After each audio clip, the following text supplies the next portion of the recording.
Hello friends, இன்னைக்கு நம்ம 10th Maths சமச்சீர் Lesson 1 Relations and Functionsல Exercise 1.1ல 4th sum பார்க்க போறோம். Question பாருங்க. If A is equal to 5,6, B is equal to 4,5,6, C is equal to 5,6,7. Show that A cross A is equal to B cross B intersection C cross C. இந்த sum பண்றதுக்கு முன்னாடி நமக்கு இன்டர்செக்ஷன்னா என்னன்னு தெரியணும். இப்போ எக்ஸாம்பிளுக்கு நான் சொல்லி காட்டுறேன். A is equal to 5,6,7, B is equal to 2,5 அப்படின்னு இருக்குன்னு வச்சுக்கோங்களேன். இப்போ A intersection B பண்ணும்போது இது ரெண்டுத்துலேயும் சேமாக என்ன இருக்குது? 5 தான் சேமாக இருக்குது. அதனால A intersection B வந்து 5. இந்த கான்செப்ட் வச்சு தான் நம்ம இந்த சம்மை பண்ண போகிறோம். ஆன்சர் பண்ணலாம் பாருங்கள்.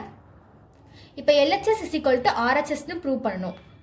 LHS A cross A is equal to 5,6 cross 5,6.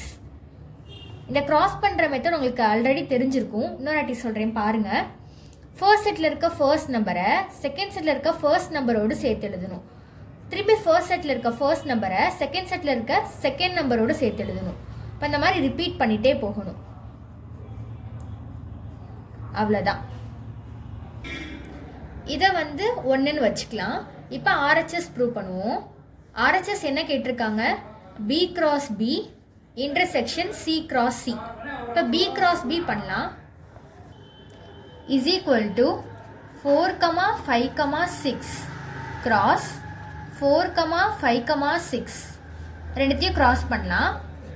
4,4 4,5 4,6 5,4 5,5 5,6 6,4 6,5 6,6.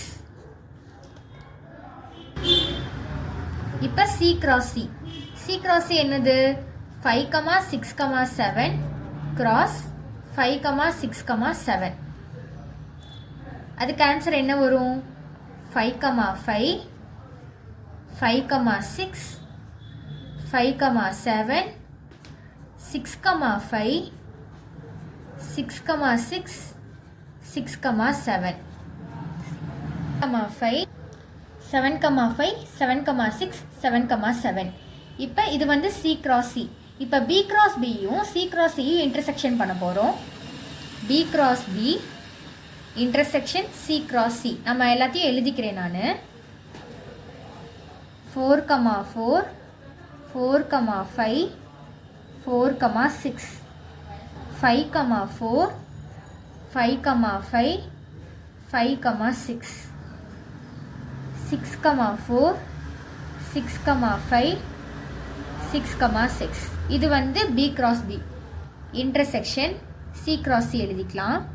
5,5 5,6 5,7 6,5 6,6 6,7 7,5 7,6 7,7. இப்போ ரெண்டுத்தையும் நம்ம சேமாக இருக்கான்னு பார்க்கணும். சேமாக இருக்கான்னு பார்க்கணுன்னா இப்போ 4,4 வந்து இதில் இருக்கான்னு பார்க்கணும். இல்லை. 4,5 இல்லை. 4,6 இல்லை. 5,4 இல்லை. 5,5 இருக்குது. அப்போது 5,5 எழுதிக்கலாம். 5,6 இருக்கா? இருக்குது. 5,6 5,7 இருக்கா? இல்லை. 6,4 இல்லை. 6,5 இருக்குது. அப்புறம் 6,6 இருக்குது. இதை வந்து 2ன்னு வச்சுக்கலாம். இப்போ 1 is equal to 2. 1 is equal to 2. LHS is equal to RHS. Hence proved. Last நம்ம வந்து அந்த இதை எழுதிக்கலாம் கண்டிஷனை. A cross A is equal to B cross B intersection C cross C. அவ்வளோதான் இந்த சம். உங்களுக்கு புரிஞ்சிருக்கும்னு நினைக்கிறேன். தேங்க்யூ.